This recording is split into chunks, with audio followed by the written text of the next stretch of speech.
Another thing that a lot of people don't know about, unless you live in Rancho Cucamonga, is that 1,252 acres were sold recently to two developers in Etiwanda Heights for high density development, high density development. The folks in Rancho Cucamonga are up in arms. I'm not a resident of Rancho Cucamonga, but the concern here is that, one, it wasn't really sold the right way. When you sell a big public asset, you do it at auction because you want to make sure you get your taxpayers the most money that anybody is willing to pay.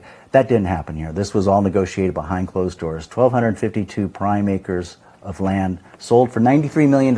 And sold is a funny word because it really wasn't sold. The land still belongs to the county. They're out there building, they're going to profit on it, but they never actually had to buy it. They just agreed to buy it for $93 million. And to secure that deal, they were required to pay $2 million. So for 1,252 acres, they paid $2 million up front.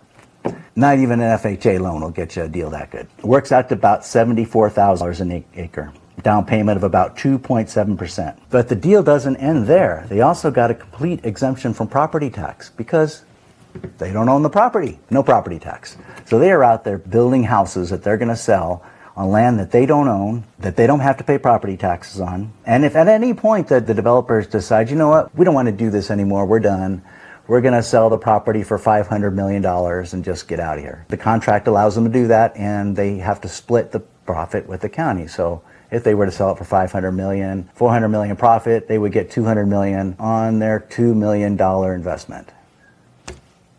Don't you wish you had investment opportunities like that? The buyer was Rancho Etiwanda LLC, which was formed just 1 week before the board agenda item, which tells us that this was all kind of planned out at the same time. This wasn't something that they were doing all along.